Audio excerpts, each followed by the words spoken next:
जय हिंद साथियों, नमस्कार। ट्रिपल सी की इस क्लास में आज आपको मिलेगा ट्रिपल सी का रियल पेपर। जी हाँ दोस्तों, आप सभी की बेहतर तैयारी के लिए मैं एक बार फिर से लेकर आ गया हूं आप सभी के लिए ट्रिपल सी की मैराथन क्लास, जहां पर ट्रिपल सी एग्जाम में सबसे ज्यादा पूछे जाने वाले मोस्ट इंपॉर्टेंट 100 क्वेश्चंस आपको मिलेंगे। ये क्वेश्चंस आपके एग्जाम के लिए बहुत ज्यादा इंपॉर्टेंट है। सभी क्वेश्चंस को एक्सप्लेन करके मैंने समझाया है ताकि एक क्वेश्चन के साथ साथ कई सारे क्वेश्चंस आपके तैयार हो जाएं। इसीलिए जिनका भी ट्रिपल सी का एग्जाम है वो क्लास को लास्ट तक जरूर अटेंड करें। दोस्तों, आप सभी लोग लगातार पूछते हैं कि सर ट्रिपल सी एग्जाम के लिए तैयारी हम कैसे करें, क्या पढ़ें, कौन सी क्लासेस देखें। इन्हीं सब समस्याओं के समाधान के लिए मैंने आपके लिए बनाई थी ट्रिपल सी की महामैराथन क्लास। आपके लिए बहुत ही ज्यादा इंपॉर्टेंट है। आपके पास जो भी समय है उस क्लास को आप अटेंड करिए और ट्रिपल सी एग्जाम में लिब्रे ऑफिस के काफी सारे क्वेश्चंस आपको देखने को मिलते हैं। हर बार आप एग्जाम में देखिए तो लिब्रे ऑफिस के क्वेश्चंस बहुत ज्यादा पूछे जाते हैं। इसीलिए हमने लिब्रे ऑफिस की भी महामैराथन क्लास कराई है। वीडियो के नीचे लिंक दिया है, वहां से आप उसे देख लीजिएगा। और आप सभी के लिए ट्रिपल सी की सबसे बेस्ट ई बुक आ चुकी है, जिसकी लिंक मैंने वीडियो के नीचे दे रखा है। और प्रेजेंट टाइम पर आप सभी के लिए 50% का डिस्काउंट भी चल रहा है, तो फटाफट डाउनलोड करिएगा, पढ़िएगा और ट्रिपल सी एग्जाम को टॉप करिएगा। तो टाइम वेस्ट ना करते हुए चलिए शुरू करते हैं आज की ये क्लास, क्योंकि सीधी बात नो बकवास, यही है अभय एक्सेल की class. Let's begin in this topic.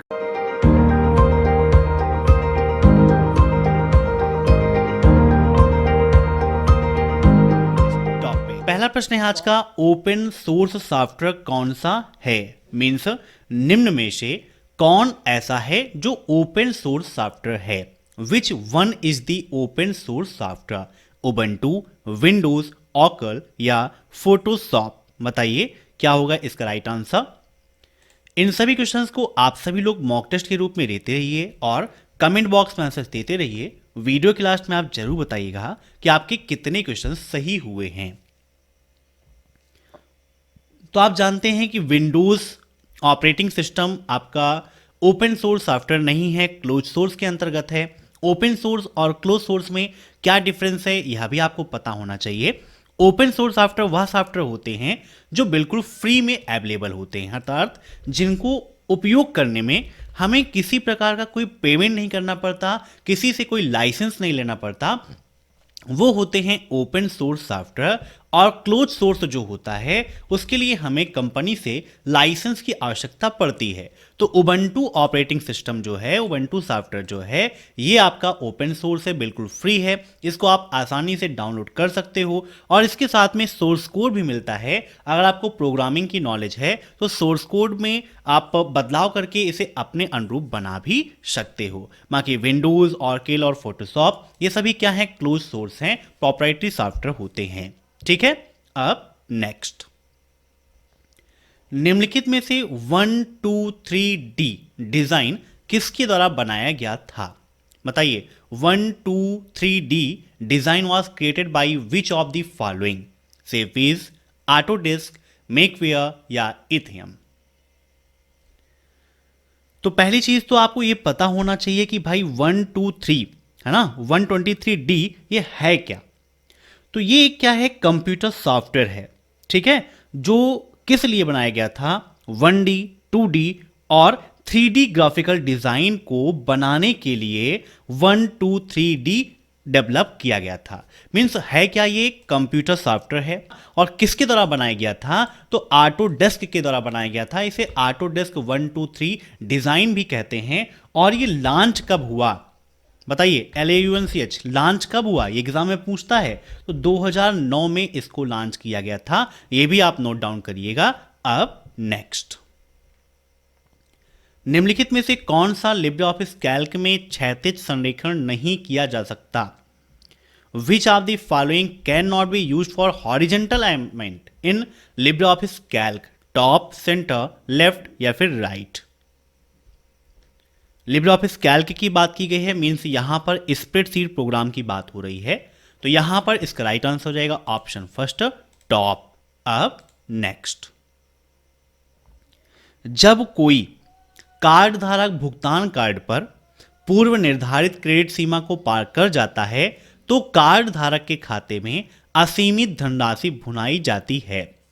When a card holder exceeds the predetermined credit limit on the payment card, the card holder account is redeemed unlimited.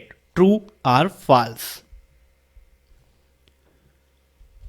तो ऐसा तो बिल्कुल भी नहीं होगा। अगर कोई भी कार्ड धारक है वो भुगतान कार्ड पर पूर्व निर्धारित जो उसकी लिमिट है, जो क्रेडिट लिमिट उसकी तय की गई है, उसको पार कर जाता है तो असीमित धनराशि भुनाई जाने की कोई बात ही नहीं है। तो राइट आंसर क्या होगा? ऑप्शन बी फाल। जितना उसका लिमिट है उतना ही वो उपयोग कर सकता है, उससे अधिक का उपयोग नहीं कर सकता। अब नेक्स्ट, एकल यूनिक्स विशिष्टता संस्करण 2 के लिए उन्नत समर्थन प्रदान करता है। Means single Unix specification version 2 provides enhanced support for 16-बिट यूनिक्स को, 32-बिट यूनिक्स को, 64-बिट यूनिक्स को या 8-बिट यूनिक्स को। तो जो सिंगल यूनिक्स स्पेसिफिकेशन है ये हमारे किसको सपोर्ट करता है? 64-बिट यूनिक्स को सपोर्ट करता है। ऑप्शन सी इज राइट, 64-बिट यूनिक्स।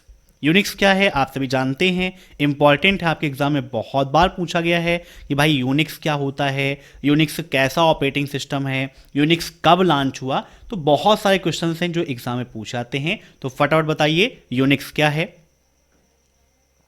तो यूनिक्स आपका एक multitasking multi user computer operating system है। क्या है? Multi user multitasking operating system है जो कब डेवलप हुआ? 1969 में यह डेवलप हुआ था, याद रखिएगा, ठीक है, 1969 में।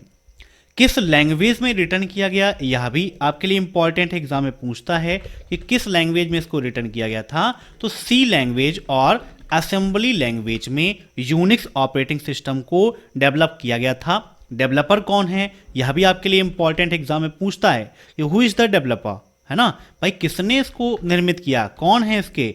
तो मेन है केन थॉम्सन, ठीक है, केन थॉम्सन। इसके अलावा आपको डेनिस रिची, कई लोगों ने मिलकर इसको निर्मित किया था। तो यहां पर सभी के नेम हम नोट डाउन कर दे रहे हैं, ठीक है। अब नेक्स्ट, निम्नलिखित में से कौन सा लिब्रे ऑफिस राइटर के स्टेटस बार में मौजूद नहीं है? बताइए, which of the following is not present in status bar of LibreOffice Writer? बताइए, name of computer, page number, character या नन ऑफ द एबव। तो आप जानते हैं लिब्रे ऑफिस राइटर आपने यूज़ किया होगा। अगर नहीं यूज़ किया है तो राइटर अगर आपके सिस्टम में इंस्टॉल है, मीन्स लिब्रे ऑफिस इंस्टॉल है, तो आप रन कमांड में लिखिए एस राइटर और ओके कर दीजिए, तो ओपन हो जाएगा आपका LibreOffice writer. Libre office Writer में स्टेटस बार कहाँ होता है यह भी आपको पता होगा। तो यहाँ पर देखिए सबसे बॉटम में आपको मिलता है स्टेटस बार, जहाँ पर अभी हम अपने माउस के कर्सर को स्क्रॉल कर रहे हैं, मूव करा रहे हैं। तो यहाँ पर देखिए लिखा है पेज 1 ऑफ 1, मीन्स ये पेज नंबर के बारे में बताता है। हमारे डॉक्यूमेंट में कितने कैरेक्टर्स हैं, कितने वर्ड्स हैं, इसको बताता है। पेज स्टाइल को बताता है, लैंग्वेज को बताता है, जूम इन जूम आउट, ये सब कुछ आपको मिलता है। लेकिन यहाँ पर आपको नेम ऑफ कंप्यूटर, कंप्यूटर का नेम कहीं पर भी शो नहीं कर रहा है। यहाँ पर देखिए पेज नंबर भी बता रहा है, कैरेक्टर भी बता रहा है, लेकिन कंप्यूटर का नेम बिल्कुल भी नहीं है। अगर हमें इस स्टेटस बार को शो या हाइड करना है तो व्यू पे जाना है, यहाँ पर स्टेटस बार का ऑप्शन आपको मिलेगा, इस पर क्लिक कर देंगे तो देखिए आपका स्टेटस बार हाइड हो गया, और फिर से क्लिक कर देंगे तो आपका स्टेटस बार यहाँ पर इनेबल हो जाएगा। तो राइट आंसर इसका नेम ऑफ द कंप्यूटर। अब नेक्स्ट, कौन सी कार्यात्मक जानकारी क्यूआर कोड की संरचना का हिस्सा नहीं है? विच functional information is not the part of structure of QR code? Error correction, version, transactions या फॉर्मेट? बताइए क्या होगा इसका राइट आंसर। अब देखिए SSC एग्जाम में क्यूआर कोड से संबंधित बहुत सारे क्वेश्चंस मिलते हैं। है ना। हर बार आप एग्जाम में देखोगे तो क्यूआर कोड से संबंधित बहुत सारे क्वेश्चंस आपको मिलेंगे, जैसे कि क्यूआर कोड कैसा होता है, क्यूआर कोड कब डेवलप हुआ, कहाँ डेवलप हुआ, किसने किया, ये सब कुछ। तो बताइए क्या होगा इसका राइट आंसर। तो क्यूआर कोड क्या है, आपका 2 डायमेंशनल मैट्रिक्स बारकोड होता है। क्या होता है, 2 डायमेंशनल मैट्रिक्स बारकोड होता है। कब डेवलप हुआ, तो 1994 1994 में इसको डेवलप किया गया था। ठीक है, कहां पर हुआ था, तो जापान की कंपनी थी डेंसोवेव, वहां पर क्यूआर कोड को डेवलप किया गया था। ये क्या है, एक वाइट पट्टी में ब्लैक स्क्वायर से ग्रिड होता है। पूछा है कौन सी कार्यात्मक जानकारी क्यूआर कोड की संरचना का हिस्सा नहीं है, तो एरर करेक्शन ये उसमें नहीं आता है। तो ऑप्शन फर्स्ट इज राइट। अब नेक्स्ट, निम्नलिखित में से डिलीट किया हुआ ईमेल कहां पर चला जाता है। In which of the following place is the email deleted, means जब कोई भी मेल हम डिलीट करते हैं तो कहां पर स्टोर होती है, इनबॉक्स, आउटबॉक्स, ट्रैक्स बॉक्स या सेंट मेल। बताइए क्या होगा इसका राइट आंसर। तो देखिए जो मेल आ रही है, मीन्स आती हुई जो मेल है वो आपकी स्टोर होती है इनबॉक्स में, है ना। जो भी मेल आ रही है वो आपकी इनबॉक्स में होती है। जो मेल चली गई है वो कहाँ होती है, सेंट बॉक्स में होती है। जो मेल अभी सेंडिंग में है, मीन्स जो अभी प्रोसेसिंग में है, वो मेल आपकी कहाँ होती है, आउट बॉक्स में। और जो मेल डिलीट हो चुकी है वो आपकी ट्रैश बॉक्स में जाकर स्टोर हो जाती है। कहां पर, ट्रैश बॉक्स में। तो ऑप्शन सी इज राइट। अब एक क्वेश्चन ये पूछाता है कि डिलीट की गई मेल कितने दिनों तक ट्रैश मेमोरी में स्टोर रहती है या फिर ट्रैश में स्टोर रहती है। तो 30 डेज मैक्सिमम होता है, 30 दिनों तक वो स्टोर रहेगी। 30 दिनों के बाद ऑटोमेटिक वो डिलीट हो जाती है। ठीक है, अब नेक्स्ट, यूनिक्स के अंतर्गत कीबोर्ड डिफॉल्ट इनपुट डिवाइस है और monitor default output device, true या फॉल्स। बताइए, under Unix the keyboard is the default input device and the monitor is the default output device. तो बिल्कुल सही बात है, कोई दिक्कत नहीं है। यूनिक्स में by default keyboard input device है और monitor by default output device है। वैसे भी आप जानते हैं कि कीबोर्ड आपका इनपुट डिवाइस है और मॉनिटर आपका आउटपुट डिवाइस है। मॉनिटर कैसा आउटपुट देता है यह भी आपके लिए इंपॉर्टेंट है। तो मॉनिटर आपका शार्प कॉपी आउटपुट प्रदान करता है। आउटपुट 2 प्रकार के होते हैं ना, शार्प कॉपी आउटपुट और हार्ड कॉपी आउटपुट। तो मॉनिटर आपका शार्प कॉपी आउटपुट देता है। वहीं पर अगर आप प्रिंटर की बात करो तो प्रिंटर आपका हार्ड कॉपी आउटपुट देता है। कैसा देता है, हार्ड कॉपी आउटपुट देता है। Keyboard, mouse, joystick, light pen, ये सभी क्या हैं, आपके इनपुट डिवाइस हैं। अब नेक्स्ट, निम्नलिखित में से कौन सा इम्प्रेस में डिफॉल्ट मानक लेआउट है। Which of the following is a default standard layout in power point या इम्प्रेस। यहां पर लिखा है, यहां बाय मिस्टेक पावर पॉइंट हो गया है, इसे हम इम्प्रेस कर देते हैं। पहला ऑप्शन है blank slide, title and content slide, title slide या नन ऑफ द अबव। बताइए क्या होगा इसका राइट आंसर। कौन सा इम्प्रेस में डिफॉल्ट मानक लेआउट है। तो यहां पर इसका राइट आंसर हो जाएगा ऑप्शन सी, टाइटल स्लाइड, क्योंकि बाय डिफॉल्ट आपको टाइटल स्लाइड ही मिलती है जहां पर वर्क करते हैं। आप अपने अकॉर्डिंग कस्टम करना चाहें तो आप कस्टम कर सकते हैं। अब नेक्स्ट, निम्नलिखित में से पंजीकृत संदेश शीर्षक को कौन परिभाषित करता है। Which of the following define the process of registering message headers. RFC 4865, RFC 4868, RPC 3864 या RFC 3865। बताइए फटाफट आप सभी लोग क्या होगा इसका राइट आंसर।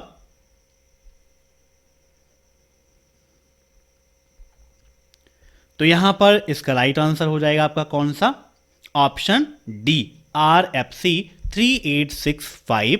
अब नेक्स्ट, निम्नलिखित में से कौन सिस्टम हार्डवेयर के साथ सीधे इंटरेक्ट करता है? Which among the following interacts directly with system hardware? Shell, command, kernel या एप्लीकेशन? बताइए फटाफट क्या होगा इसका राइट आंसर। तो यहां पर इसका राइट आंसर हो जाएगा आपका ऑप्शन सी, कर्नेल, है ना। कर्नेल जो होता है ये सिस्टम हार्डवेयर के साथ सीधे इंटरेक्ट करने का काम करता है। Option C is right. अब नेक्स्ट, निम्नलिखित में से MEA द्वारा उठाया गया एक कदम कौन सा है?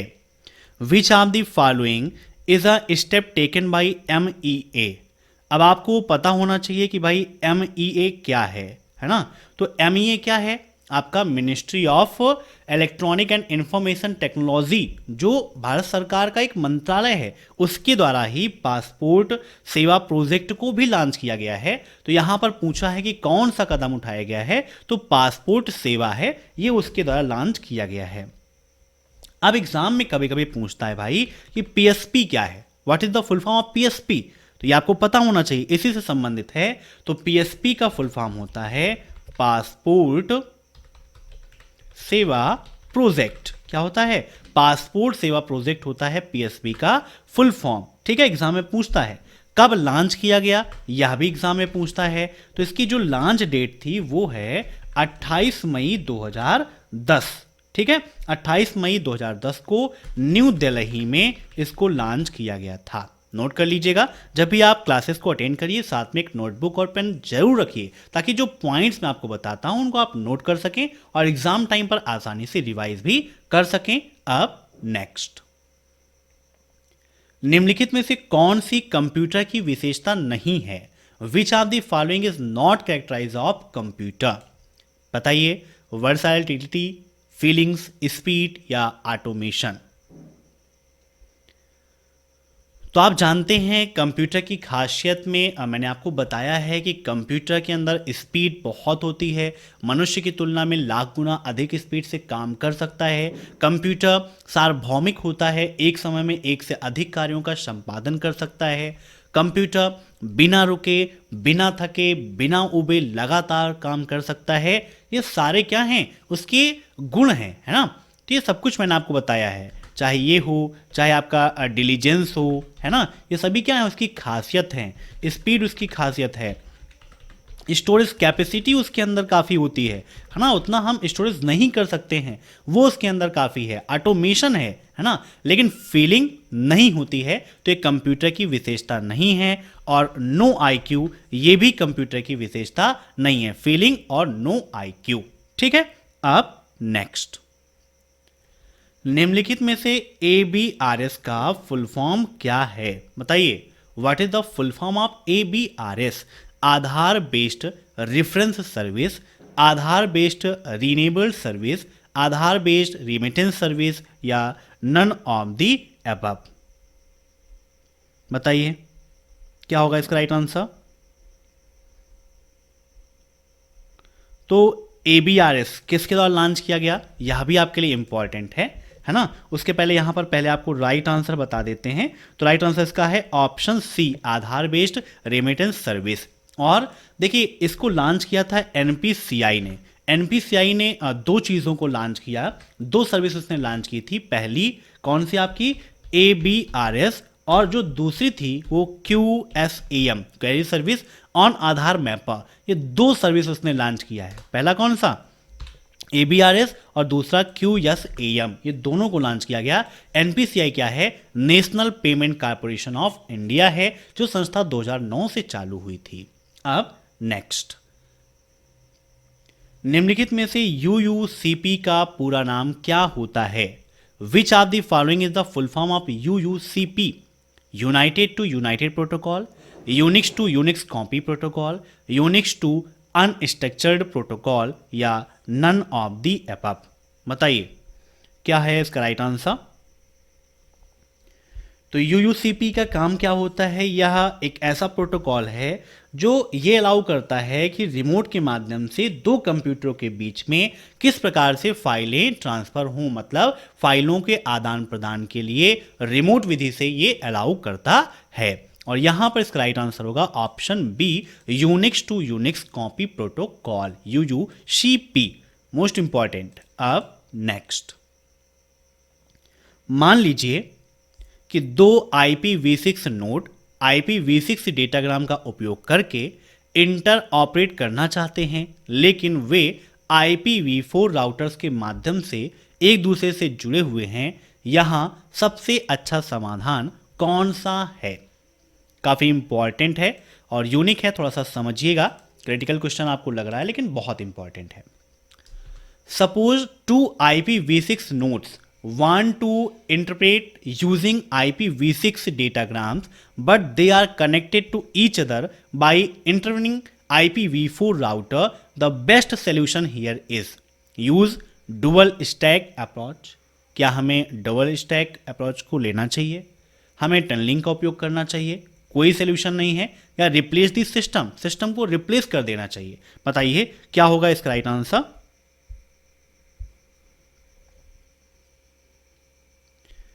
तो यहां पर इसका राइट आंसर हो जाएगा आपका क्या? Option B, tunnelling. ठीक है। अब नेक्स्ट, निम्नलिखित में से कीबोर्ड के किस फंक्शन कुंजी का उपयोग किसी फाइल का नाम बदलने के लिए किया जाता है? मीन्स अगर आपको कीबोर्ड के माध्यम से किसी फाइल का नेम चेंज करना है तो आप किस शॉर्टकट की का उपयोग करेंगे? F3, F4, F1 या फिर F2? तो कोई भी फाइल रीनेम करना है तो रीनेम करने के लिए F2 का उपयोग करते हैं। क्या करना है? हमें उस फाइल को सिलेक्ट करना है, सिलेक्ट करके F2 की प्रेस कर देंगे तो ऑटोमेटिक रीनेम का ऑप्शन ओपन हो जाएगा जहां से आप रीनेम कर सकते हो। अब नेक्स्ट, निम्नलिखित में से वेब एड्रेस को किस रूप में भी जाना जाता है? Which of the following is also known as web address? URI, URL, ULR या फिर UPR? तो यहां पर इसका राइट आंसर क्या हो जाएगा? वेब एड्रेस के रूप में किसको जाना जाता है? तो URL को जाना जाता है। URL का फुल फॉर्म क्या है? यह भी आपके लिए इंपॉर्टेंट है, ट्रिपल सी एग्जाम में काफ़ी बार पूछा जाता है कि URL का फुल फॉर्म क्या है। तो URL का फुल फॉर्म है uniform resource locator. Note down कर देते हैं, यूनिफॉर्म रिसोर्स लोकेटर। ठीक है, याद रखिएगा, यूनिफॉर्म रिसोर्स लोकेटर होता है इसका फुल फॉर्म। अब एक प्रकार से देखो तो कई सारे वेब पेजेस को या वेब को ये एक साथ करता है, कलेक्ट करके ये आगे प्रोसेस करता है। अब नेक्स्ट, निम्नलिखित में से किन दो विकल्पों का उपयोग लिब्रे ऑफिस में रंग निर्दिष्ट करने के लिए किया जाता है? Which are the following two options are use to specify a colour in LibreOffice? बताइए। RGM CMYL, RGB CMYK, RGB RMYK या नन ऑफ दीज? तो यहां पर इसका राइट आंसर हो जाएगा आपका ऑप्शन बी, RGB CMYK। ठीक है, नोट डाउन करिएगा। अब नेक्स्ट, निम्नलिखित में से कौन सा ईमेल में सेवा प्रदाता का नाम अलग करता है? काफी important question. Which of the following separates the name of service provider in the email? देखिए, ईमेल में दो चीजें होती हैं, आपको ये पता होना चाहिए। पहला क्या होता है? यूजर नेम होता है। पहला पार्ट जो होता है यूजर नेम होता है। एक्चुअली इसमें दो पार्ट होते हैं, यूजर नेम होता है और लास्ट आपका डोमेन नेम होता है। इसी को हम सेवा प्रदाता का नाम, जो सर्विस प्रोवाइडर है, वो कहते हैं डोमेन नेम। और इन दोनों के बीच में एक सिंबल लगा होता है जिसे हम बोलते हैं @। तो यूजर नेम और डोमेन नेम के बीच में कौन सा है? @ है, जो इन दोनों को सेपरेट करता है, या फिर आप कहो कि एक साथ जोड़ता है या दोनों का नाम अलग करता है ना? तो ये @ ही है। तो इसका राइट आंसर क्या हो जाएगा? Option C, @। ठीक है, याद रखिएगा, काफी इंपॉर्टेंट है, बहुत बार एग्जाम में रिपीट हुआ है। अब नेक्स्ट, विखंडन में निम्नलिखित में से कौन सा अवगुण होता है? Which of the following demerits does fragmentation have? बताइए। Complicates routers, open to DoS attack, overlapping of fragments या all of the mention.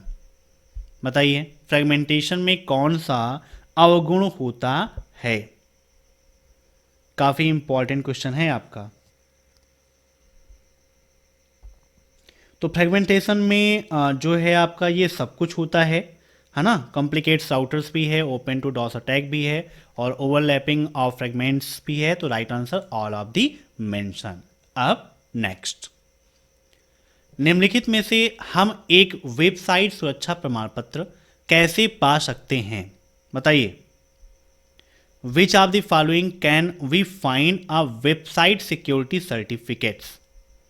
by clicking on padlock icon, by doing on online search, all या by contacting them by email। तो email के माध्यम से contact करके तो आप कुछ पा नहीं सकते हो, है ना, जानते ही हो आप, कोई दिक्कत नहीं है। ऑनलाइन सर्च करके भी हम चेक नहीं कर सकते हैं। उसका तरीका क्या है कि जो भी वेबसाइट है, जिस भी वेबसाइट को आप चेक करना चाहते हो, आप जाओगे ब्राउज़र में और ये पैडलॉक आइकन है, पैडलॉक आइकन पर क्लिक करोगे तो यहाँ पर आपका लिख के आएगा कनेक्शन इज सिक्योर, और अनसिक्योर होगा तो यहाँ पर लिख के आएगा कनेक्शन इज अनसिक्योर। ठीक है, तो दोनों चीज़ें हैं, यहाँ से आप चेक कर सकते हो। मीन्स पैडलॉक आइकन पर क्लिक करके हम देख सकते हैं कि जो वेबसाइट है वो सिक्योर है या फिर नहीं। अब नेक्स्ट, विंडो कुंजी दबाने के बाद दाहिनी साइड का क्षेत्र और विंडोज 10 में खुली स्क्रीन को कॉल किया जाता है। After pressing Windows key right hand side area and the open screen in Windows 10 is called. मतलब उसे क्या कहते हैं? Taskbar, tile, screen saver या वॉलपेपर? बताइए क्या होगा इसका राइट आंसर?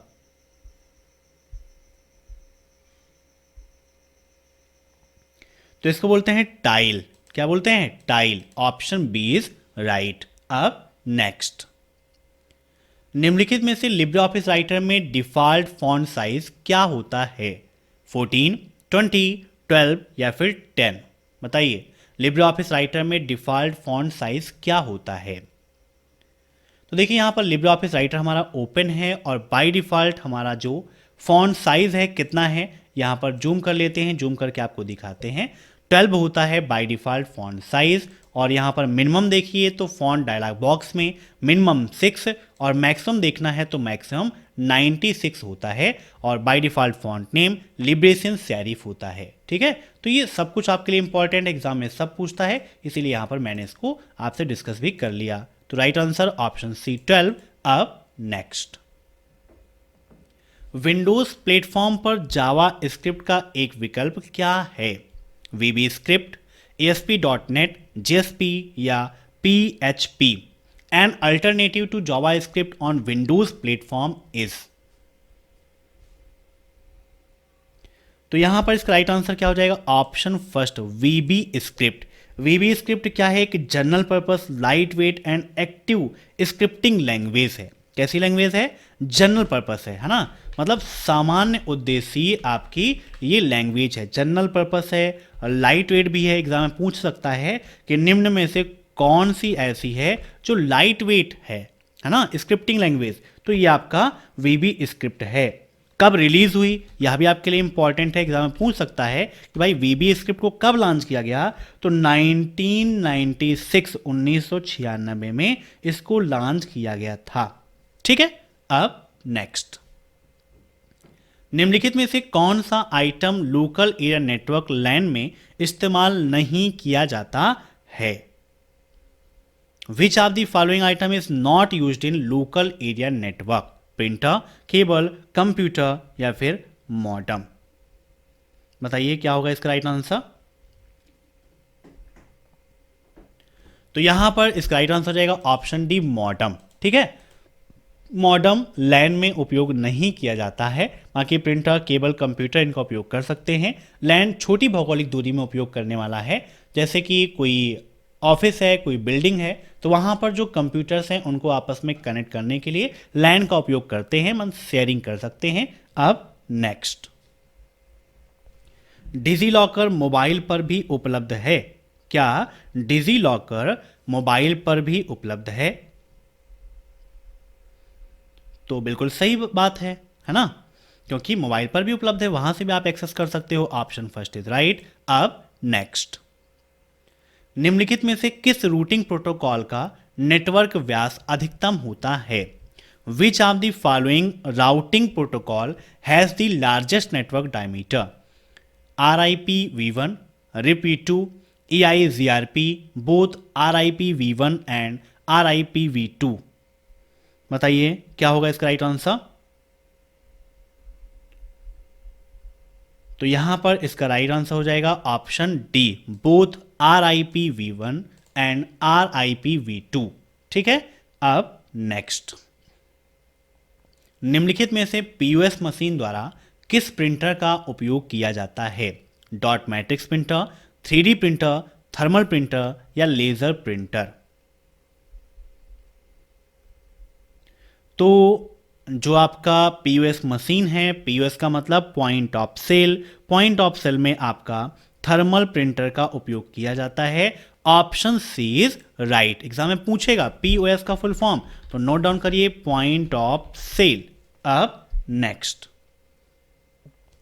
निम्नलिखित में से किसी कंप्यूटर में वायरस सेंड करना IT एक्ट के किस सेक्शन में आता है? मींस अगर आप किसी कंप्यूटर में वायरस सेंड कर रहे हैं तो किस सेक्शन के अंतर्गत आप पर धारा लगेगी? Sending virus to any one of the following computer comes under which section of IT act 2000? Section 66, section 43, section 66A या ऑल ऑफ द अबव? बताइए। तो वायरस सेंड करना है ना, ये आप जानते हैं किसी में नहीं करना चाहिए, इलीगल काम है। और जितने भी यहाँ पर सेक्शन लिखे हैं वो सारे सेक्शंस आपके ऐसे हैं जो कंप्यूटर वायरस से ही संबंधित हैं, है ना। मीन्स यहाँ पर जब आप वायरस सेंड करते हो तो ये सब कुछ जाता है। ठीक है। और यहाँ पर जो सेक्शन 43 है, इसका मुख्य उपयोग यही होता है कि ये डैमेज करता है। ठीक है, कंप्यूटर सिस्टम और डाटा को डैमेज करता है, ये आप ध्यान रखिएगा। 43 ऑप्शन बी इज राइट। अब नेक्स्ट,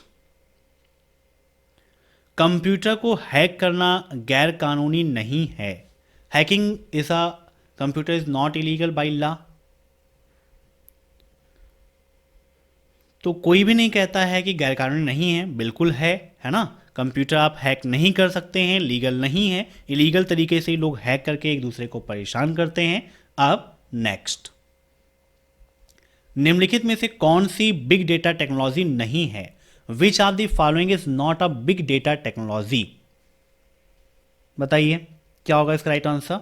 काफी इंपॉर्टेंट क्वेश्चन है आपका ये। तो यहां पर इसका राइट आंसर हो जाएगा ऑप्शन बी, ये आपकी बिग डेटा टेक्नोलॉजी के अंतर्गत नहीं आता है। अब नेक्स्ट, निम्नलिखित में से कौन सा PaaS क्लाउड सेवा का उदाहरण है? Which of the following is an example of PaaS cloud service? बताइए क्या होगा इसका राइट आंसर। PaaS आपको पता होना चाहिए। सबसे पहले PaaS का फुल फॉर्म क्या होता है? तो इसका फुल फॉर्म होता है प्लेटफॉर्म एज ए सर्विस। क्या होता है? Platform as a service. ठीक है। तो यहां पर यूजर के माध्यम से इंटरनेट पर यहां पर आप हार्डवेयर या सॉफ्टवेयर टूल्स प्राप्त करते हैं। ठीक है। तो यहां पर इसका राइट आंसर हो जाएगा ऑल ऑफ द अबव, क्योंकि ये सभी क्या हैं? क्लाउड सेवा के ही उदाहरण हैं जो प्लेटफॉर्म एज अ सर्विस के अंतर्गत आते हैं। अब नेक्स्ट, डिजीलॉकर मोबाइल में भी इस्तेमाल करना संभव है, ट्रू या फॉल्स? तो बिल्कुल सही है, डिजीलॉकर मोबाइल में भी यूज़ करना संभव है। आप जानते हैं डिजीलॉकर कब लॉन्च किया गया है? तो दिसंबर 2015 में डिजीलॉकर को लॉन्च किया गया था ministry of electronics and information technology के द्वारा। कब? दिसंबर 2015 में। बिल्कुल सही है, ट्रू है।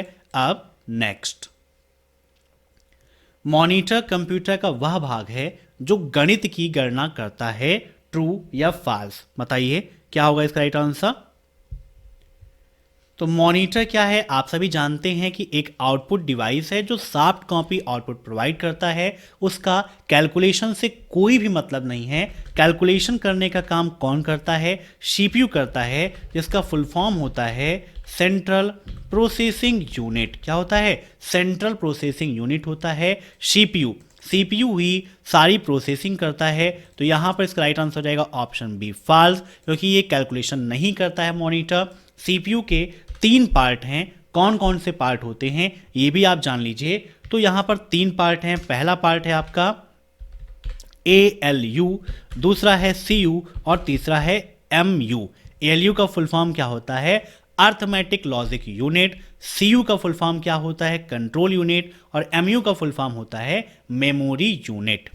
यहाँ पर ALU के भी 2 पार्ट हैं। कौन कौन से हैं?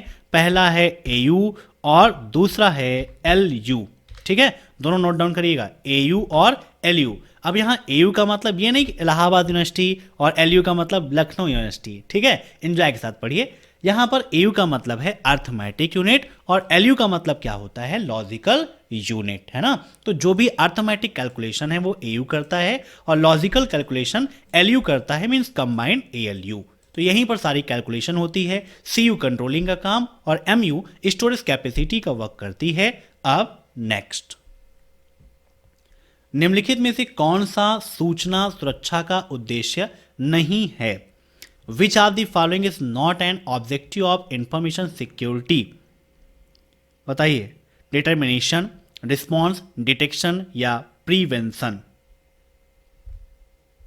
तो यहां पर इसका राइट आंसर क्या हो जाएगा? ऑप्शन कौन सा? फर्स्ट वाला ना, option first, determination. Option first is right. अब नेक्स्ट, मैस्ट्रो कार्ड में कितने अंक होते हैं? How many digits are there in Maestro cards? 21, 18, 19 या फिर 20?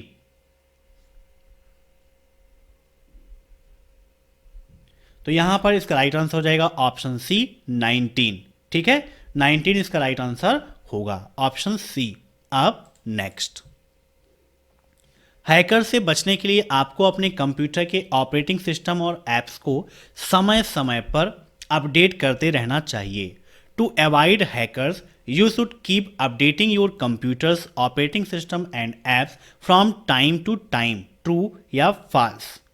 तो बिल्कुल सही बात है। अगर हमें अपने सिस्टम को सेफ रखना है तो टाइम टू टाइम हमें अपडेट करना भी पड़ेगा। Option first is right. अब नेक्स्ट, यदि कोई प्रक्रिया विफल हो जाती है तो अधिकांश ऑपरेटिंग सिस्टम त्रुटि सूचना को ... पर लिखते हैं।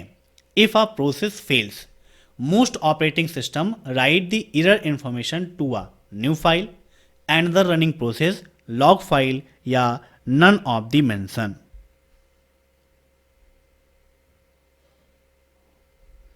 तो यहां पर इसका राइट आंसर हो जाएगा लॉग फाइल। ठीक है, याद रखिएगा, अगर कोई प्रोसेस फेल हो जाता है तो अधिकतर ऑपरेटिंग सिस्टम जो एरर इंफॉर्मेशन है वो लॉग फाइल में लिखते हैं और लॉग फाइल जो होती है वो डीबगर द्वारा खोजी जाती है, देखी जाती है और जो प्रॉब्लम है उसको सॉल्व किया जाता है, करेक्ट किया जाता है। अब नेक्स्ट, भारत में डोर स्टेप बैंकिंग सेवाएं ई बैंकिंग के अंतर्गत आती हैं। बताइए, door step banking service comes under E banking in India. True या फॉल्स? तो बिल्कुल सही बात है, ऑप्शन फर्स्ट इज राइट। अब नेक्स्ट, लिब्रे ऑफिस कैल्क में कॉलम डी और कॉलम एफ का चयन करने के बाद जब आप डिलीट कॉलम चुनते हैं तो क्या होगा? बताइए, कॉलम डी और कॉलम एफ का सिलेक्शन किया और फिर डिलीट करते हैं तो क्या होगा? Column D and column E and column F will be deleted. Column D E F delete हो जाएगा, कॉलम एफ डिलीट होगा, कॉलम डी डिलीट होगा, कॉलम डी एंड एफ दोनों डिलीट होगा। तो सीधी सी बात है भाई, जब कॉलम डी और एफ हमने सेलेक्ट किया है तो कॉलम डी और एफ हमारा डिलीट होगा। जैसे यहाँ पर देखिए, हमने ओपन किया लिब्रे ऑफिस कैल्क स्प्रेडशीट, यहाँ पर ओपन हो गया, सेट कर लेते हैं। अब यहाँ पर आपको दिखाते हैं, जैसे हमारा बात हुआ है डी और एफ का, हमने डी में लिखा अभय और एफ में लिखा एक्सेल। हमने ये सेलेक्ट किया और ये सेल सेलेक्ट कर लिया, दोनों सेलेक्ट कर लिया, राइट क्लिक किया और यहाँ पर डिलीट पे गए तो देखिए डिलीट इंटायर कॉलम पे हमने क्लिक कर दिया तो डी और एफ दोनों हमारे डिलीट हो गए। तो right answer column D and column F will be deleted. अब नेक्स्ट, निम्न सॉफ्टवेयर एप्लीकेशन से सरल अनफॉर्मेटेड टेक्स्ट फाइलों को बनाने, संशोधित करने और प्रदर्शित करने के लिए डिजाइन किया गया है।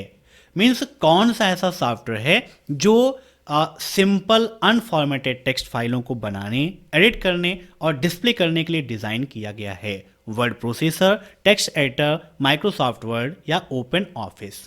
The following software application is designed to create, modify and display simple unformatted text file। तो इसका राइट आंसर हो जाएगा ऑप्शन बी टेक्स्ट एडिटर। जितने भी टेक्स्ट एडिटर हैं उनको अनफॉर्मेटेड टेक्स्ट फाइलों को बनाने, संशोधित करने और प्रदर्शित करने के लिए ही डिजाइन किया गया है। तो राइट आंसर आपका ऑप्शन बी टेक्स्ट एडिटर। अब नेक्स्ट, ब्राउजर एक सॉफ्टवेयर प्रोग्राम है जिसका उपयोग वर्ल्ड वाइड वेब पर उपलब्ध विभिन्न प्रकार के इंटरनेट संसाधनों को देखने और उसे इंटरैक्ट करने के लिए उपयोग किया जाता है। बताइए क्या होगा इसका right answer?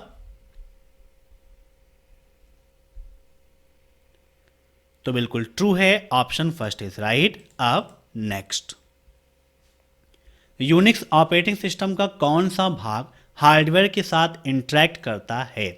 Which part of the Unix operating system interacts with the hardware, application program, VI editor, shell या फिर कर्नेल? तो जो कर्नेल होता है वो कोर होता है ऑपरेटिंग सिस्टम का, ठीक है। तो यहां पर इसका राइट आंसर हो जाएगा ऑप्शन डी कर्नेल। अब नेक्स्ट, एक ओएस जो कई प्रक्रियाओं का उपयोग करके एक एप्लीकेशन को समवर्ती रूप से संसाधित करता है उसे मल्टी थ्रेड ऑपरेटिंग सिस्टम के रूप में भी जाना जाता है। An OS that process an application concurrently using multiple processes known as a multi-thread operating system, true या false? तो ये आपका false है, ऑप्शन बी इज राइट। अब नेक्स्ट, लिब्रे ऑफिस कैल्क में सेल की बाय डिफॉल्ट हाइट कितनी होती है? 0.45 सेंटीमीटर, 1.25 सेंटीमीटर, 0.45 इंच या नन ऑफ द एबव? तो यहां पर इसका राइट आंसर हो जाएगा ऑप्शन फर्स्ट 0.45 सेंटीमीटर। अब नेक्स्ट, Z80 के मेमोरी रिफ्रेश रजिस्टर का उद्देश्य क्या है? What is the purpose of memory refresh register of Z80? To control on chip SRAM, to control on chip DRAM, to clear cache या to control ROM? तो यहां पर इसका राइट आंसर क्या हो जाएगा? Option B to control on chip DRAM। DRAM का मतलब डायनेमिक रैंडम एक्सेस मेमोरी और SRAM का मतलब स्टैटिक रैंडम एक्सेस मेमोरी होता है। अब नेक्स्ट, मैक एड्रेस में कितने बिट होते हैं? 32 बिट, 64 बिट, 48 बिट या 128 बिट? तो मैक एड्रेस में आपका 48 बिट होता है, ऑप्शन सी इज राइट। अब मैक एड्रेस का फुल फॉर्म क्या है? Media access control. क्या होता है? मीडिया एक्सेस कंट्रोल होता है मैक का फुल फॉर्म। अब नेक्स्ट, आप प्रेजेंटेशन में सभी स्लाइडों के लिए हैंडआउट प्रिंट कर सकते हैं, ट्रू या फॉल्स? बताइए क्या होगा इसका राइट आंसर?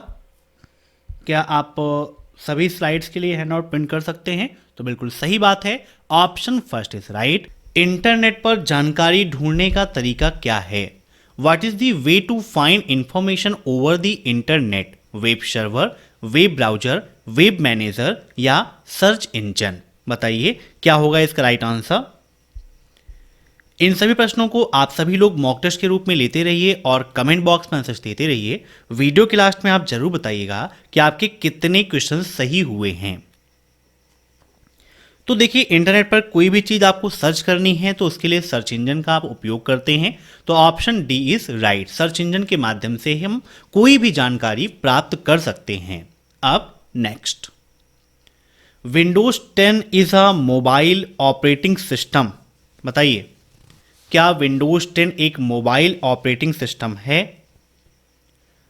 तो ये आपका फॉल्स है। विंडोज 10 आपका मोबाइल ऑपरेटिंग सिस्टम नहीं है। विंडोज 10 आपका क्या है आप जानते हैं, विंडोज़ का एक ऑपरेटिंग सिस्टम है जो आपके लैपटॉप, डेस्कटॉप, इन सभी चीज़ों में उपयोग होता है।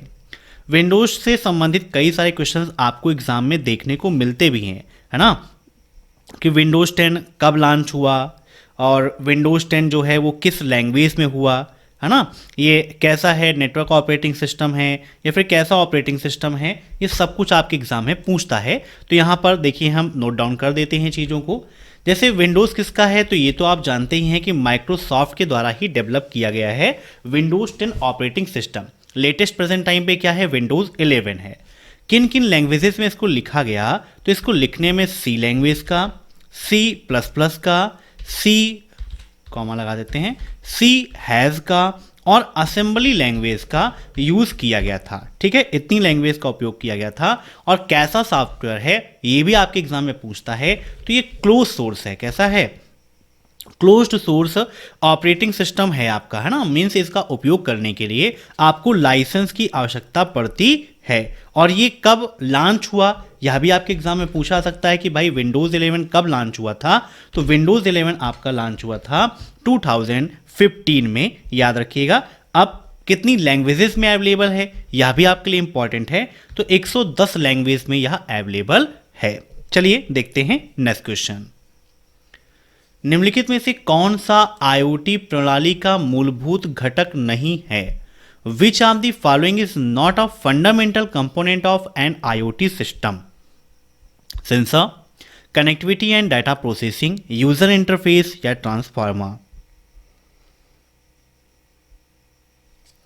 तो यहां पर देखिए सेंसर बहुत इंपॉर्टेंट है IoT में। सेंसर क्या करता है, डाटा को कलेक्ट करता है ना। और जो नेटवर्क कनेक्टिविटी है वो क्या होती है, डेटा प्रोसेसिंग के लिए इंपॉर्टेंट होता है।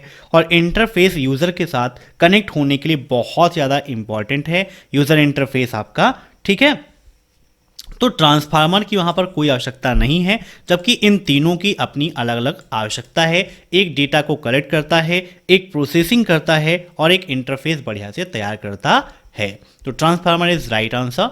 अब नेक्स्ट, एक बार किया गया नामांकन क्या किया जा सकता है, रद्द नहीं किया जा सकता, रद्द किया जा सकता है, बदला नहीं जा सकता या फिर बदला जा सकता है। तो राइट आंसर इसका हो जाएगा रद्द किया जा सकता है। जो नामांकन आपने किया है उसे रद्द भी कर सकते हैं, कोई दिक्कत नहीं है। अब नेक्स्ट, यदि आपके एप्लीकेशन को बड़ी मात्रा में डेटा स्थानांतरण की आवश्यकता होती है, क्लाउड कंप्यूटिंग आपके लिए सबसे अच्छा मॉडल नहीं हो सकता। ट्रू या false? If your applications require large amount of data transfer, means बड़े पैमाने पर डाटा आपको ट्रांसफर करना है, तो क्या क्लाउड कंप्यूटिंग आपके लिए बेस्ट मॉडल नहीं हो सकता? ट्रू या फॉल्स? तो ये बिल्कुल आपका गलत है। क्लाउड कंप्यूटिंग आपके लिए बेहतर मॉडल हो सकता है। आप बड़े पैमाने पर अगर डेटा ट्रांसफर करना चाहते हैं तो क्लाउड कंप्यूटिंग आपके लिए बेस्ट है, कोई प्रॉब्लम नहीं होगी। अब नेक्स्ट, लिब्रे ऑफिस राइटर में विजार्ड निम्न में से किस मेनू में पाया जाता है? In which of the following menu is the wizard found in LibreOffice Writer? File, edit, view या फिर नन ऑफ द अबव? तो सिस्टम में सिंपली आपको विंडो प्लस आर करना है, एस राइटर लिखना है, आपका ओपन हो जाएगा लिब्रे ऑफिस राइटर। और लिब्रे ऑफिस राइटर में फाइल मेनू पे आप जाओगे तो यहाँ पर आपको मिलेगा विजार्ड का ऑप्शन। आइए जूम करके आपको दिखाते हैं। तो यहाँ पर देखिए फाइल में विजार्ड का ऑप्शन है, जहाँ पर letter, fax, agenda, document converter, address data source, ये ऑप्शंस आपको मिलते हैं विजार्ड के अंतर्गत। ऐसे यहाँ पर ओपन करने की शॉर्टकट की Ctrl+O और न्यू के लिए Ctrl+N का उपयोग करते हैं। टेम्पलेट की शॉर्टकट की क्या है, ट्रिपल सी एग्जाम में काफ़ी पूछता है, तो Ctrl+N का उपयोग करते हैं। ठीक है, अब यहाँ पर चलते हैं हम अपने नेक्स्ट क्वेश्चन की ओर। उससे पहले यहाँ पर हम अपना क्लिक कर देते हैं राइट आंसर। तो राइट आंसर हमारा फाइल बीनू। अब नेक्स्ट, ग्राफिकल सिस्टम में चित्र में पिक्सल की एक सरणी निम्नलिखित में से किस स्थान पर संग्रहित होती है? बताइए। In a graphical system an array of pixels means pixel का जो एरे है इन दी पिक्चर में कहाँ पर स्टोर होता है? फ्रेम बफर में, प्रोसेसर में, मेमोरी में या ऑल ऑफ दी मेंशन? तो बताइए क्या होगा इसका राइट आंसर?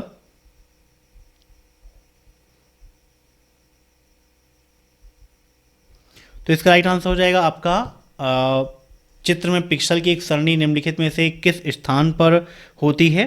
तो यहाँ पर राइट आंसर फ्रेम बफर। ठीक है, फ्रेम बफर में स्टार होता है, ये इसका मेन पर्पस है। अब नेक्स्ट, एक निजी क्लाउड एक एकल व्यवसाय या संगठन द्वारा विशेष रूप से उपयोग किए जाने वाले क्लाउड कंप्यूटिंग संसाधनों को संदर्भित करता है। क्या एक प्राइवेट क्लाउड एक एकल व्यवसाय मीन्स सिंगल बिजनेस या सिंगल ऑर्गेनाइजेशन द्वारा विशेष रूप से उपयोग किए जाने वाले क्लाउड कंप्यूटिंग संसाधनों को संदर्भित करता है? A private cloud refer to be cloud computing resources used exclusively by a single business or organisation.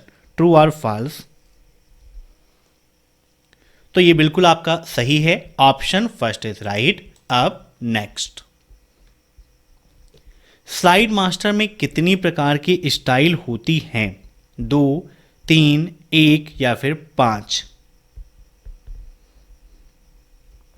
तो स्लाइड मास्टर में 2 प्रकार की स्टाइल्स आपको मिलती हैं, option first is right. Slide master का ऑप्शन कहाँ मिलता है? तो जब आप लिब्रे ऑफिस इम्प्रेस का उपयोग करते हैं तो वहाँ पर स्लाइड मास्टर का ऑप्शन मिलता है, जिसके द्वारा आप अन्य स्लाइड्स में भी आसानी से फॉर्मेटिंग कर सकते हो, एडिटिंग कर सकते हो। अब नेक्स्ट, प्रिंट प्रीव्यू की शॉर्टकट की क्या है? What is the shortcut key to print preview? Control plus C plus O, Alt plus P, control plus C plus P या नन ऑफ दी एबव? तो देखिए प्रिंट प्रीव्यू का option कहाँ मिलता है? फाइल मेनू में ही मिलेगा प्रिंट प्रीव्यू का ऑप्शन, जहां पे दिया गया है control plus C plus O print preview के लिए, प्रिंट के लिए कंट्रोल प्लस P, सेव के लिए control plus S, save as के लिए control plus C plus S और लिब्रे ऑफिस एग्जिट करने के लिए कंट्रोल प्लस Q। तो यहाँ पर इसके लिए control plus C plus O का उपयोग करते हैं, मीन्स प्रिंट प्रीव्यू के लिए control plus C plus O। अब नेक्स्ट, नियमों का एक डॉट डॉट डॉट जो डेटा संचार को नियंत्रित करता है। A dot dot set means किसका set of rules that governs data communication, protocol, standards, RFCs या सर्वर? बताइए क्या होगा इसका राइट आंसर? तो नियमों का एक सेट जो है वो क्या है? प्रोटोकॉल। ठीक है, प्रोटोकॉल नियमों का एक सेट है, एक हिसाब से आप ये कह सकते हैं, जो संचार को नियंत्रित करने का काम करता है। अब नेक्स्ट, इंटरनेट बैंकिंग का उपयोग करने के लिए 2 प्रकार के पासवर्ड की आवश्यकता होती है, ट्रू या फॉल्स? बताइए, ए होगा राइट या फिर बी? तो देखिए इंटरनेट बैंकिंग में आपको 2 प्रकार के मिलते हैं। पहला आपको मिलता है एक लॉगिन पासवर्ड होता है और एक ट्रांजैक्शन पासवर्ड होता है, मीन्स लॉगिन करने का पासवर्ड अलग होता है और ट्रांजैक्शन का पासवर्ड अलग होता है। तो बिल्कुल सही है, ऑप्शन बी इज राइट। अब नेक्स्ट, निम्नलिखित में से कौन सा लिब्रे ऑफिस कैल्क के चार्ट विजार्ड में चुने गए चार्ट की उपलब्ध सूची का एक प्रकार नहीं है? देखिए क्वेश्चन सिंपल सा है कि कौन सा लिब्रे ऑफिस कैल्क में एक चार्ट नहीं है, लेकिन थोड़ा सा पेचीदा आपके एग्जाम में बना देता है। बहुत सारे क्वेश्चंस आपको ऐसे मिलते हैं, इसीलिए ध्यान से पढ़ना है, बिल्कुल घबराना नहीं है। Which one of the following is not a types of chart available list of chart chosen in chart wizard of LibreOffice Calc? Pi, bar, square chart या कॉलम चार्ट? आइए विद प्रैक्टिकल समझते हैं। तो यहाँ पर हमें open करना है लिब्रे ऑफिस कैल्क, स्प्रेडशीट पर क्लिक करके हम इसको ओपन कर लेते हैं। यहाँ पर जब आप जाते हो इंसर्ट में तो यहाँ पर चार्ट का ऑप्शन दिया गया है। चार्ट पे यहाँ पे हम जूम कर लेते हैं। तो यहाँ पर देखिए चार्ट एरिया आपका दिया गया है, ये आपका लिब्रे ऑफिस राइटर ही है यहाँ पे हम लिब्रे ऑफिस राइटर क्लोज कर देते हैं क्योंकि हमें कैल्क में वर्क करना है। तो कैल्क में इंसर्ट मेनू में जाएंगे, चार्ट का ऑप्शन मिलेगा। तो यहाँ पर देखिए दिया गया है चूज अ चार्ट टाइप, जहाँ पर column chart, bar, pi, area, line, XY scatter, bubble, net, stock, column and line. Total इतने प्रकार के चार्ट यहाँ पर आपको अवेलेबल मिलते हैं। ठीक है, तो नाम नोट कर लीजिएगा, column, bar, pi, area, line, XY scatter, bubble, net, stock, column and line. इतने प्रकार के चार्ट यहाँ पर आपको अवेलेबल मिलते हैं। कितने स्टेप में आप चार्ट क्रिएट कर सकते हैं, तो टोटल 4 स्टेप यहाँ पर दिए गए हैं जिनके माध्यम से आप क्या कर सकते हैं, चार्ट को क्रिएट कर सकते हो। ठीक है, तो यहाँ पर इसका राइट आंसर क्या हो जाएगा, ऑप्शन सी स्क्वायर चार्ट, क्योंकि पाई भी है, बार भी है, कॉलम भी है, लेकिन स्क्वायर चार्ट का वहां पर कोई ऑप्शन अवेलेबल नहीं है। अब नेक्स्ट, लिब्रे ऑफिस राइटर में डॉक्यूमेंट को प्रिंट करने के लिए निम्नलिखित में से किस शॉर्टकट की का प्रयोग किया जाता है। Which of the following shortcut key is use to print a document in LibreOffice Writer. Ctrl+C+P, Ctrl+P, Ctrl+ page up, या फिर नन ऑफ द अबव। तो देखिए अभी थोड़ी देर पहले ही मैंने आपको बताया है कि प्रिंट प्रीव्यू के लिए Ctrl+C+O और प्रिंट करने के लिए Ctrl+P का उपयोग करते हैं। तो right answer option B Ctrl+P। अब नेक्स्ट, निम्नलिखित में से कौन सा साइबर सुरक्षा का एक घटक है, बताइए। साइबर सुरक्षा का एक घटक निम्न में से कौन सा है। Internet of things, AI, database, या फिर attacks. Which of the following is a component of cyber security. तो इसका राइट आंसर हो जाएगा option first, internet of things, IoT, है ना। साइबर सुरक्षा का एक घटक है क्योंकि IoT जो है वो फिजिकल ऑब्जेक्ट का एक नेटवर्क है। ठीक है, अब नेक्स्ट, प्रधानमंत्री मुद्रा योजना में अधिकतम लोन की राशि क्या होती है। What is the maximum loan amount under प्रधानमंत्री मुद्रा योजना। 5 लाख, 10 लाख, 15 लाख, या फिर 20 लाख रुपए। बताइए, प्रधानमंत्री मुद्रा योजना में अधिकतम लोन की राशि क्या होती है। तो इसका राइट आंसर हो जाएगा ऑप्शन बी 10 लाख रुपीज। अब नेक्स्ट, QR कोड किस निगम द्वारा विकसित किया गया था। QR code was developed by which corporation. QR code है कि आपका एक 2 डायमेंशनल मैट्रिक्स बारकोड होता है जो जापान में डेंसोवेब कंपनी द्वारा डेवलप किया गया था। तो राइट आंसर ऑप्शन बी डेंसोवेब। कब हुआ यह भी आपके लिए इंपॉर्टेंट है, मैंने बताया हुआ है 1994 में हुआ था। एक प्रश्न SSC एग्जाम में यह पूछा आता है कि क्या QR कोड मल्टी कलर में हो सकते हैं। तो जी हाँ, मल्टी कलर में भी QR कोड हो सकते हैं। मीन्स वो सिर्फ वाइट एंड ब्लैक में ही नहीं, वो रेड भी हो सकता है, ब्लू भी हो सकता है ना, आपका ऑरेंज भी हो सकता है, येलो भी हो सकता है, कोई प्रॉब्लम नहीं है, मल्टी में भी हो सकता है। अब नेक्स्ट, एक उपकरण जो एक डिजिटल सिग्नल को एनालॉग सिग्नल में कन्वर्ट करता है, कौन है। डिजिटल को एनालॉग सिग्नल में कन्वर्ट करने का काम कौन करता है। A device that convert a digital signal to an analogue signal. DAC, PWM, ADC, या P2M। तो इसका राइट आंसर है ऑप्शन फर्स्ट DAC। DAC का फुल फॉर्म ही है डिजिटल टू एनालॉग कन्वर्टर। ठीक है, ये डिजिटल को एनालॉग सिग्नल में कन्वर्ट करने का काम करता है। अब नेक्स्ट, निम्नलिखित में से कौन सा कृत्रिम बुद्धिमत्ता का एक घटक है। लर्निंग, ट्रेनिंग, डिसीजनिंग, या पजलिंग। बताइए। आर्टिफिशियल इंटेलिजेंस अर्थात AI, है ना। कभी कभी एग्जाम में पूछता है कि what is the full form of AI। तो AI का फुल फॉर्म क्या है, आर्टिफिशियल इंटेलिजेंस, जिसे हिंदी में कृत्रिम बुद्धिमत्ता कहा जाता है। ठीक है, तो यहां पर इसका सही आंसर क्या हो जाएगा, ऑप्शन फर्स्ट लर्निंग, है ना। मेनली 5 टेक्निक्स होती हैं इंटेलिजेंस की, जिसमें से आपका लर्निंग है, अंडरस्टैंडिंग है ना, थॉट है, एक्सपीरियंस है, तो ये सभी उसके अंतर्गत आता है। तो सबसे पहला काम क्या है, वो लर्निंग, जो प्रॉब्लम है उस प्रॉब्लम को देखेगा सुनेगा, समझेगा, फिर आगे काम करेगा। अब नेक्स्ट, MS वर्ड में हम एक फाइल की जानकारी दूसरी फाइल में डाल सकते हैं। बताइए, is in MS Word we can insert the information of one file into another. तो बिल्कुल सही है, कोई प्रॉब्लम नहीं है। आप MS वर्ड का उपयोग कर रहे हैं तो वहाँ पर अगर आपको कोई भी अदर फाइल जैसे कि एक्सेल की फाइल या पावर पॉइंट की फाइल या एक्सेस की फाइल या अदर किसी नेसेसरी प्रोग्राम की फाइल आपको इंसर्ट करना है तो आप इंसर्ट ऑब्जेक्ट की मदद से आसानी से दूसरी फाइल यहाँ पर इंसर्ट करके उपयोग कर सकते हो, कोई प्रॉब्लम नहीं है। Option first is right. अब नेक्स्ट, विंडोज 10 में टास्क बार को निम्न में से कहां पर स्थित नहीं किया जा सकता? ऊपर, नीचे, बीच में या फिर दाएं। देखिए, चाहे विंडोज 10 हो और चाहे विंडोज 7 या विंडोज 8 या विंडोज 11, जो ये चीज़ है ना टास्क बार, वो सभी के लिए सेम है कि आप उस पोजीशन पे नहीं रख सकते हो। ठीक है, तो यहाँ पर देखो, ऊपर आप रख सकते हो, कोई प्रॉब्लम नहीं है। नीचे आप रख सकते हो, दाएं रख सकते हो, बाएं रख सकते हो, लेकिन बीच में रखने का कोई प्राविधान नहीं है। तो कहाँ पर स्थित नहीं किया जा सकता? तो राइट आंसर 171 का सी। अब नेक्स्ट, कंप्यूटर स्क्रीन पर एक बिंदु को आप क्या कहते हैं? What do you call a single point on a computer screen? Bit, pixel, element या फिर सेल?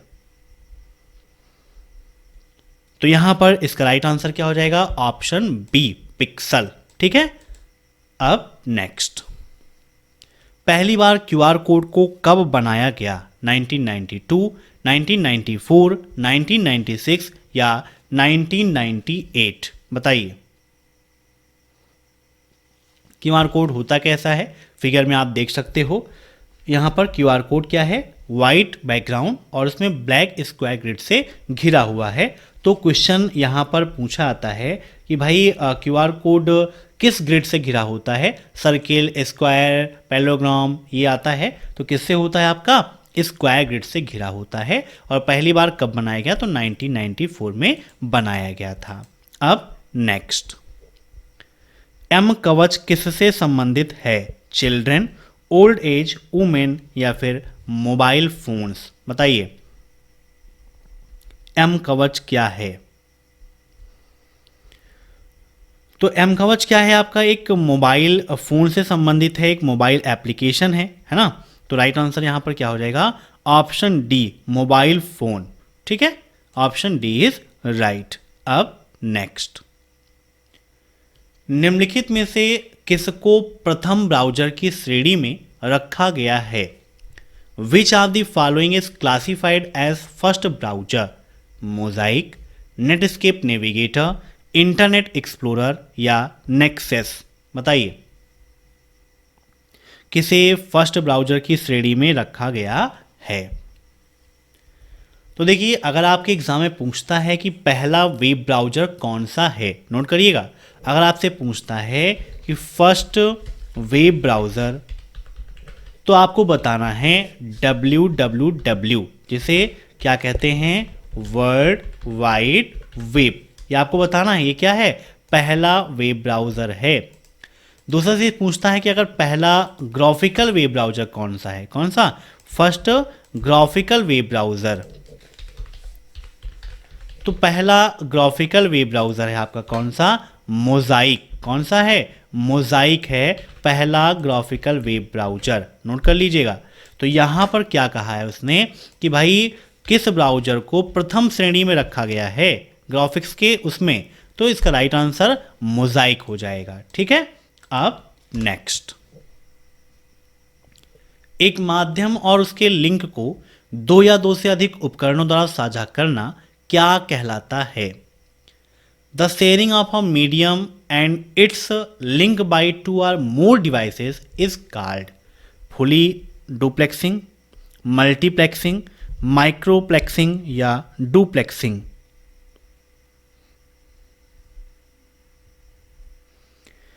तो इसका राइट आंसर हो जाएगा मल्टीप्लेक्सिंग।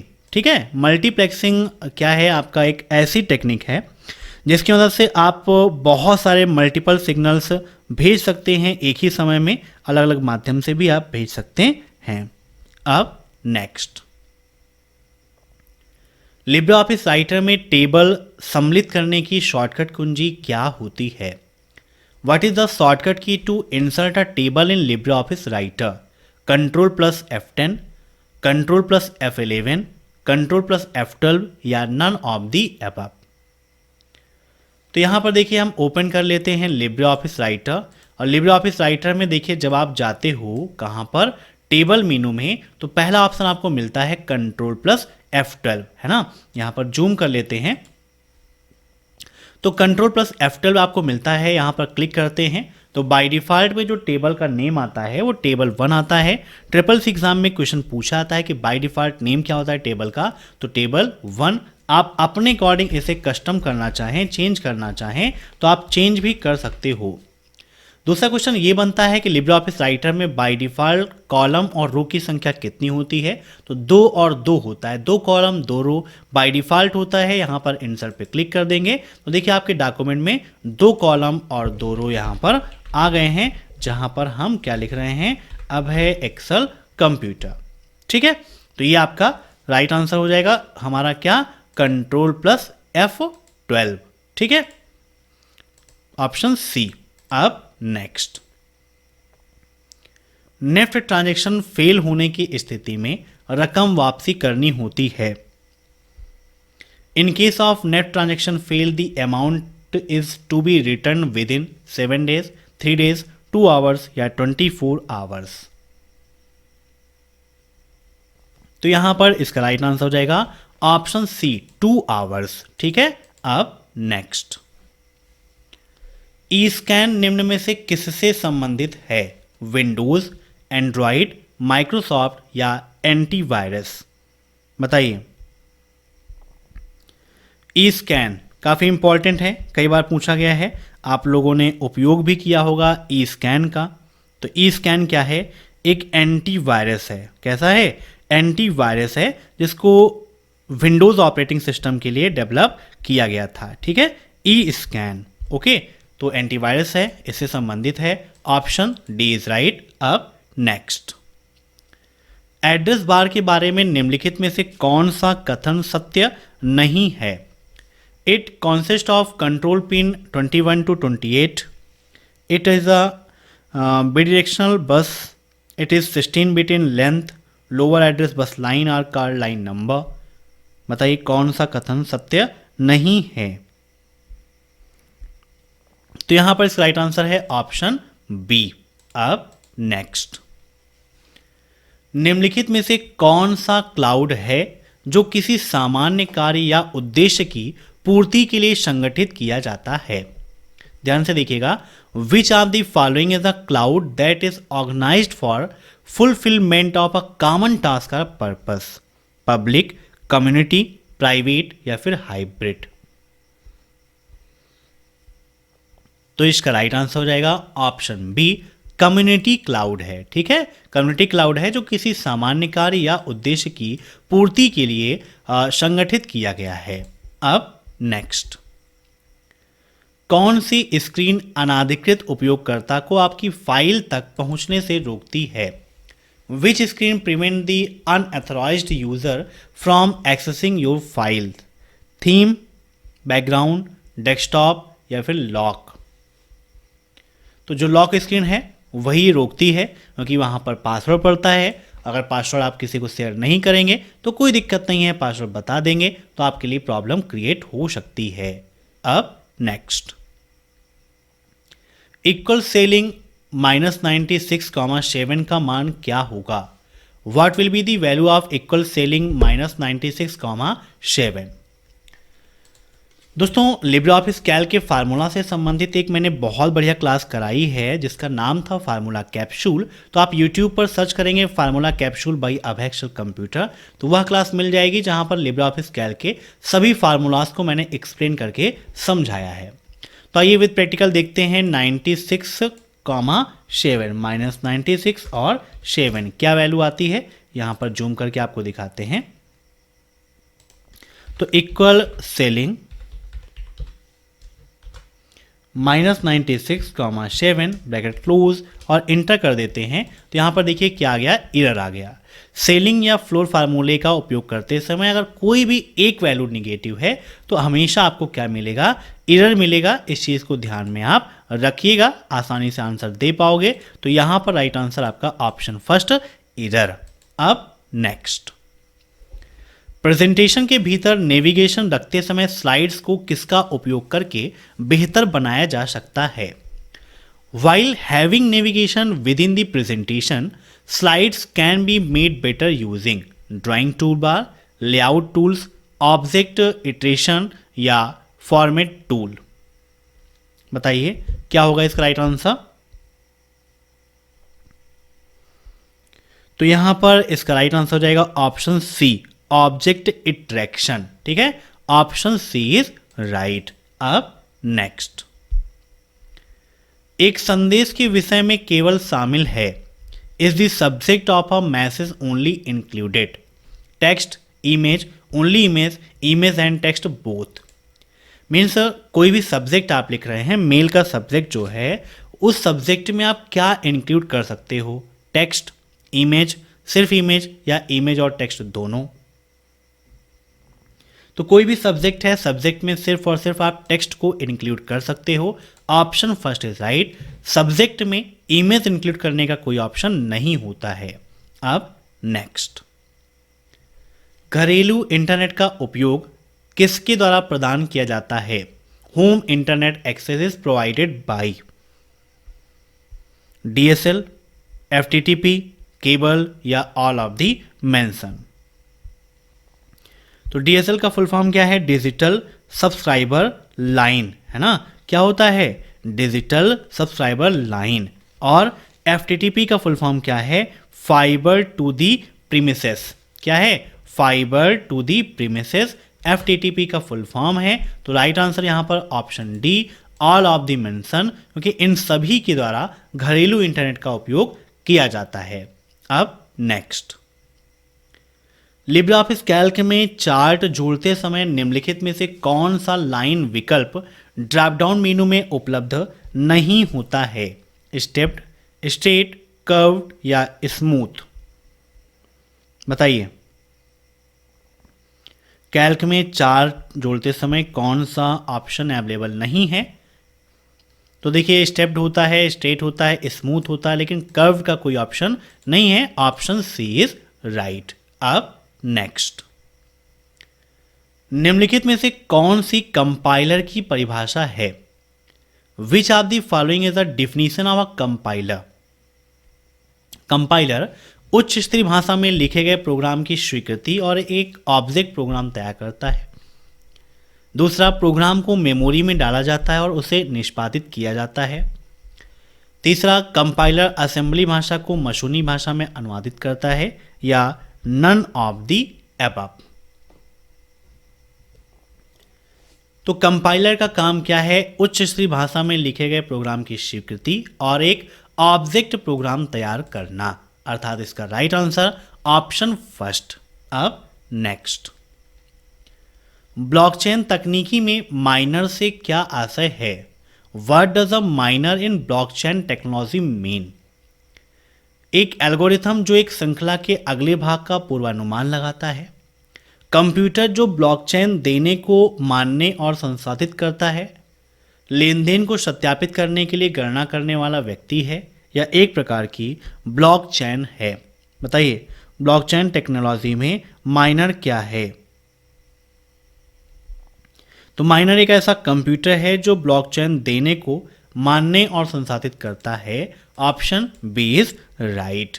अब नेक्स्ट, एप्लीकेशन जिसका उपयोग करते समय कर्नेल के साथ संचार करते हैं उसे क्या कहते हैं? Application communicate with kernel by using system call, C programs, shell script या फिर cell?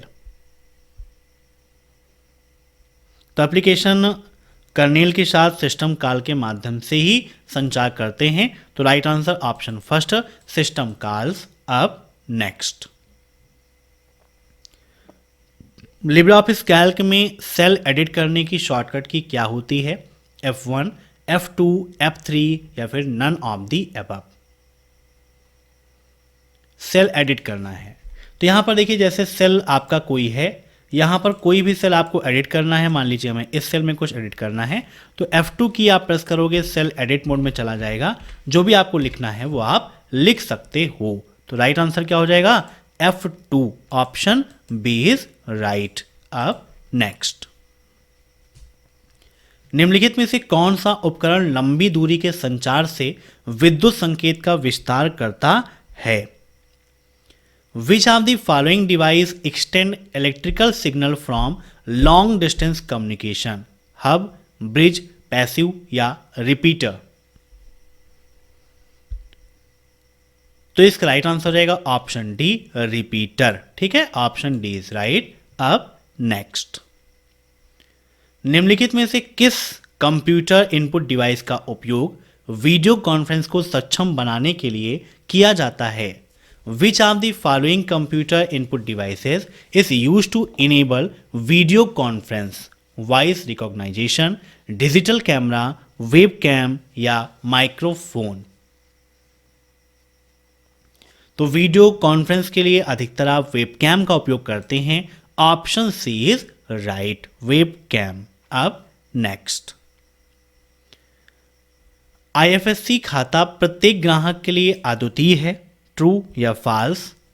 IFSC account is a unique for every customer? तो बिल्कुल आपका गलत है। IFSC एक ब्रांच का कोड है ना, और उस ब्रांच के जितने भी अकाउंट होल्डर होंगे सबका IFSC कोड सेम होगा। मीन्स ब्रांच का यूनिक होता है, लेकिन प्रत्येक ग्राहक के लिए यूनिक नहीं हो सकता है। ठीक है, तो ये बिल्कुल आपका फॉल्स है। और IFSC कोड जो होता है इंडियन फाइनेंशियल सिस्टम कोड है। क्या है? Indian financial system code. ठीक है, जो अल्फा न्यूमेरिक होता है। अब नेक्स्ट, लिब्रे ऑफिस इम्प्रेस में पेज ओरिएंटेशन कौन सा होता है? पोर्ट्रेट, लैंडस्केप, दोनों या फिर कोई नहीं?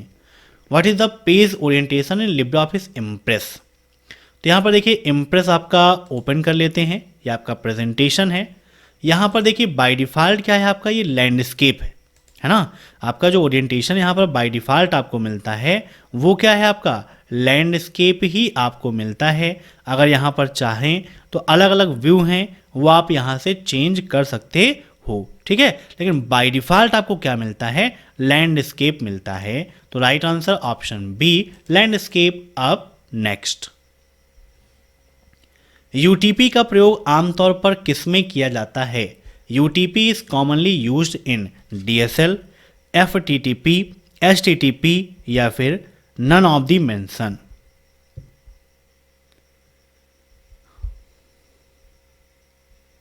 तो UTP का मतलब क्या है? Unshielded twisted pair cable.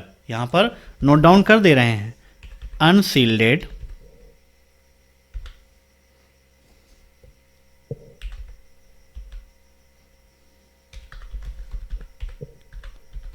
Twisted pair cable. ठीक है, ये है unshielded twisted pair cable, UTP का फुल फॉर्म। और UTP का प्रयोग आमतौर पर DSL में किया जाता है। अब नेक्स्ट, लिब्रे ऑफिस राइटर में निम्न में से कौन सा विकल्प हाइपरलिंक में उपलब्ध विकल्पों को प्रदर्शित करता है? Place in document, new document, place in the document, mail document या न्यू डॉक्यूमेंट, फिर internet comma mail document comma new document या फिर इंटरनेट कॉमा मेल? बताइए, लिब्रे ऑफिस राइटर में निम्नलिखित में से कौन सा विकल्प हाइपरलिंक में उपलब्ध विकल्पों को दर्शाता है? तो right answer internet comma mail comma document comma new document, option C is right. अब नेक्स्ट, लिब्रे ऑफिस कैल्क में D2:D5 का क्या इंगित करता है? मीन्स लिब्रे ऑफिस कैल्क में D2:D5 का क्या मतलब है, ये आपको बताना है। Cell D2 and D5 only, cell D2 to D5, cell D5 या सेल D2? तो राइट आंसर इसका सेल D2 to D5 याद रखिएगा। ठीक है, D2 से D5 तक की पूरी रेंज। अब नेक्स्ट, निम्नलिखित में से कौन सा वर्चुअल रियलिटी का भाग नहीं है? Which of the following is not a part of virtual reality? बताइए। ऑगमेंटेशन, सेंसरी या फीडबैक, क्या होगा इसका राइट आंसर? तो इसका राइट आंसर हो जाएगा augmentation. Option B is right. ठीक है, ये वर्चुअल रियलिटी का पार्ट नहीं है। अब नेक्स्ट, टेबल की कॉलम चौड़ाई कम करने के लिए किस कुंजी संयोजन का उपयोग किया जाता है? Which key combination is use to decrease column width of the table? Alt plus right arrow, alt plus left arrow, alt plus insert plus left arrow या alt plus insert plus right arrow? जैसे यहाँ पर देखिए आपका LibreOffice Writer open है। LibreOffice Writer में देखिए आपके सामने अभी यहाँ पर क्या है, एक टेबल है ना। जहाँ पर टेबल की आप देखिए तो यहाँ पर कितना है, अभी इतनी है। इसकी विड्थ कम करना है, आल्ट के साथ में लेफ्ट एरो करते हैं, देखिए कम हो रही है ना। और आल्ट के साथ में राइट एरो करते हैं तो देखिए यहाँ पर विड्थ उसकी बढ़ती भी जा रही है। ठीक है, तो आल्ट प्लस लेफ्ट एरो से डिक्रीज करना है और आल्ट प्लस राइट एरो से उसको इंक्रीज करना है। तो राइट आंसर यहाँ पर आल्ट प्लस लेफ्ट एरो, क्योंकि यहाँ पर कम करने की बात की गई है। तो राइट आंसर ऑप्शन बी। मैं आशा करता हूं कि आज की यह क्लास आपको पसंद आई होगी। दोस्तों, अगर आपको क्लास पसंद आई हो तो वीडियो को लाइक कर दीजिए। कमेंट बॉक्स में जरूर बताइए क्लास आपको कैसी लगी, और चैनल से जुड़ने के लिए तत्काल सब्सक्राइब बटन पर क्लिक करिए और बगल में जो बेल आइकन है प्रेस करिए, ताकि टाइम टू टाइम आपको ये सब कुछ मिलता रहे जो भी चैनल पर अपडेट होता है। Thanks for watching my video. फिर मिलते हैं नेक्स्ट क्लास में, तब तक के लिए बाय बाय।